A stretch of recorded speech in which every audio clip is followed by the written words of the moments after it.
Yeah! Yeah!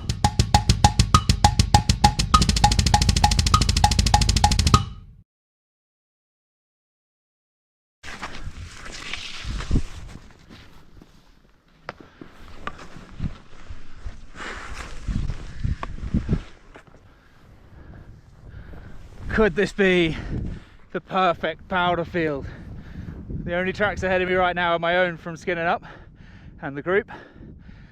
Just after what, 3 or 4 skin lines, a really mellow sort of 30 degrees-ish powder field, just cruising down that spine, the ridge line ahead of us. 2 hours walking up. What have we got? 3 minutes ski down. Signal to the guys filming at the bottom. Yeah! Yeah! So good.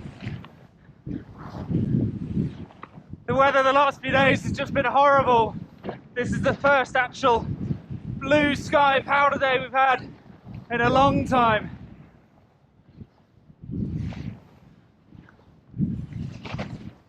Over the little roller. There's the skin lines from before. Oh my gosh, every step was worth it. Oh.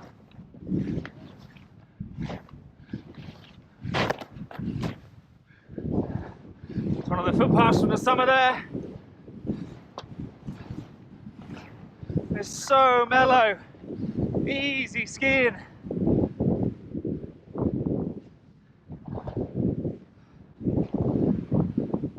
And onto the flat. So good! Got one more little roller before the stop.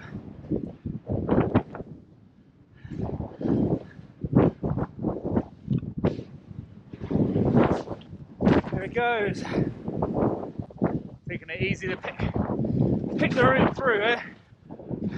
Over the stream. That's the ridge I was aiming for.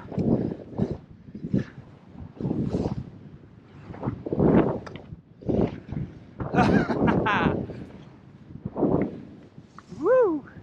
Slight change of snow there. Killing the speed. Just as we're coming towards the rocky section of the path that we're stopping on.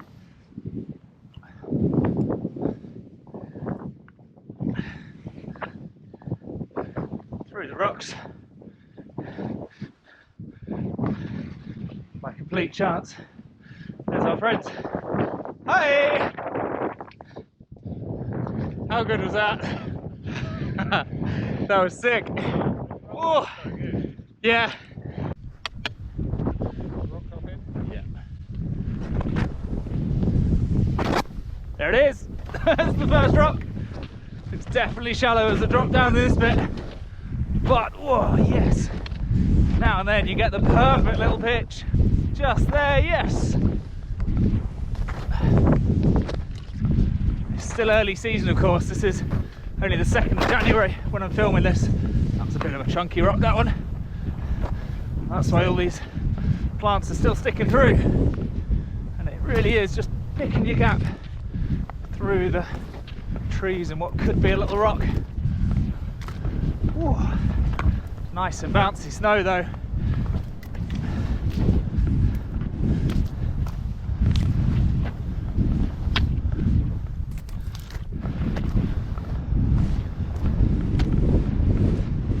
Really mellow.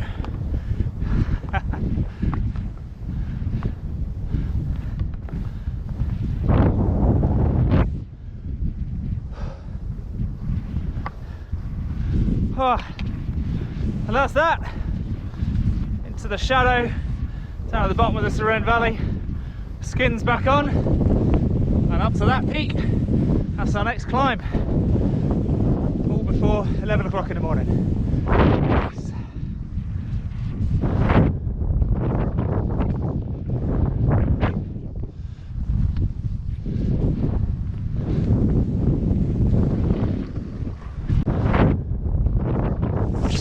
So we're just getting set up for our final drop of today. Looks pretty perfect down below, but I think at this point I should probably explain something just briefly. Is the stuff you don't see when you're watching videos like this is everything that goes in the planning and preparation. This is now plan B has kicked in for us. As you can see, the weather's cleared up, the weather is clouded over loads compared to the last run we just did. So plan A was a big open face just over there that was going to be amazing if we could see. We can't. So plan B involves the other side of the mountain, and we're going to pick our way down through the trees. The backup is always picking through the trees a little bit. The other things you don't see with these videos is the preparation in terms of checking the weather forecast, checking the avalanche risk, and checking which faces are in which direction. So we had a good study this morning. We knew what the avalanche risk was, and we're well below the risky level today. We're at avalanche risk 2 here. The original plan was to go a bit higher and find some cool eyes nearer the top, but that would have been a much higher avalanche risk. So that was ruled out pretty early on. The other thing you may have noticed from the gradient that was on this, I'm going to show you, this is going to be quite a steep one through the trees, but the previous gradient wasn't that steep at all. I kept saying how easy and how rolly and smooth it all was, and that was deliberately because we knew where we were was a slightly higher risk of avalanche, but because it was such a mellow pitch, that brings that avalanche risk down quite a lot. It's just worth considering before you just jump into the backcountry and start smashing through a big powder face because you think it looks amazing. There's a lot of risk involved, and without the experience and the knowledge behind you, it's easy to get things wrong. Enough of that, let's get down through the trees.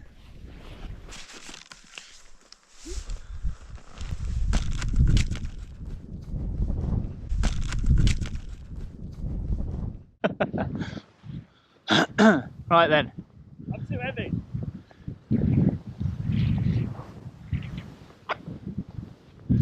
Beautiful. Slow and steady. Picking that route through the trees. Yes.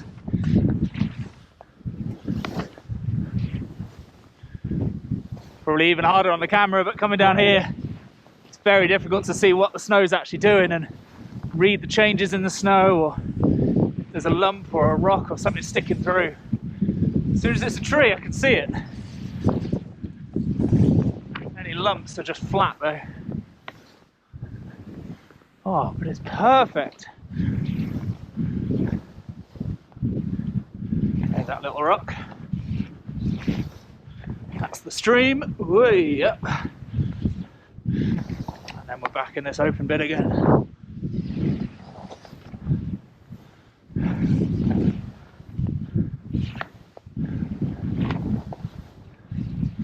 Oh, it just goes to show the clouds have come in, but you still get such a good ride down.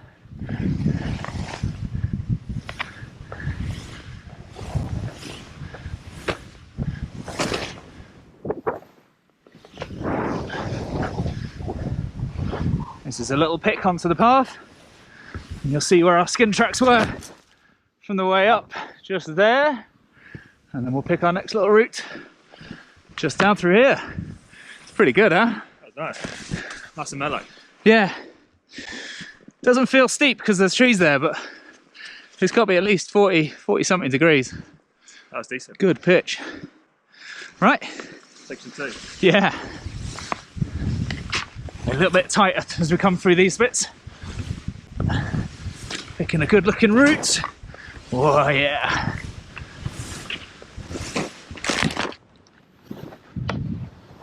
Little lump, saw that one. Oh, didn't see that one. And then over this way, there's the river, and that leads us down to the Serene Valley. Back where we started the climb in the end of the last one. Usually packed full of tourists, but of course right now completely empty. Thanks for joining me on this ride along session. If you're new to the channel, then welcome. Make sure you smash that subscribe button and have a little scroll through what else is on the channel.